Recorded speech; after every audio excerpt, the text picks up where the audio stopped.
This is not my favorite thing to do. I'm up on the roof, sort of sticking my body out through the roof.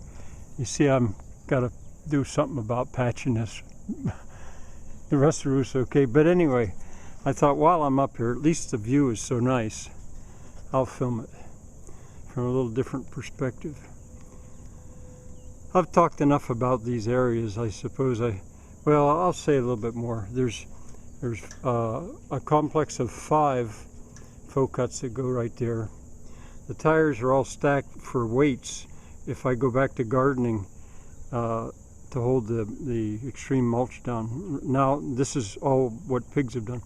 There's 3 folk huts are going to go there with a windmill on top to pump water up to this area when it's necessary. And that, I call that the mill complex. There's 5 floors. I haven't finished, well, I haven't really finished any of them, but the top one, I don't even have 1 layer of boards on it yet.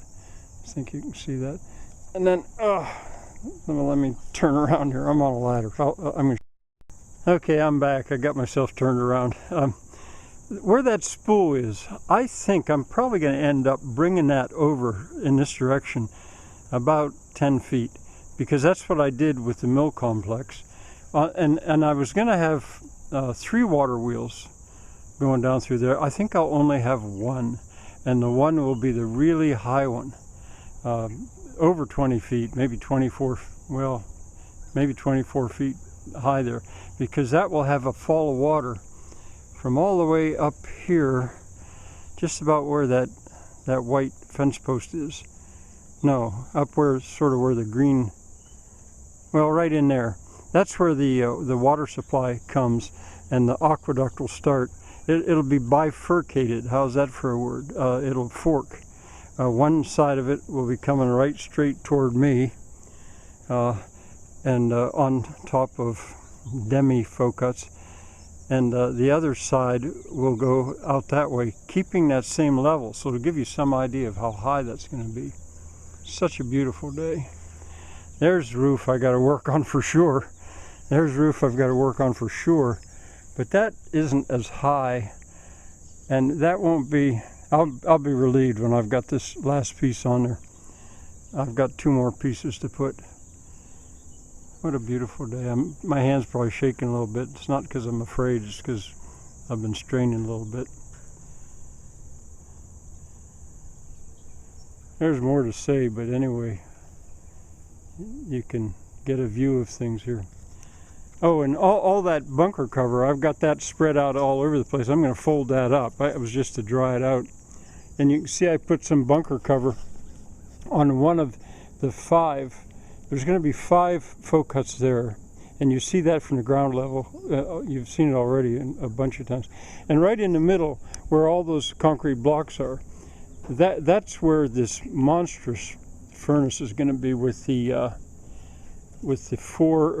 8 flying buttresses around it. That's the firebox, which I'll bring up more or less where that wooden post is. I'll take that post out. The 2 tubs, they're going to come up, and that's going to be the area over that. I'll be 3 stories high with a hammer beam. Each of the 5 folk huts will, well, no wait, the 2 on the outside, well, they're going to support 4.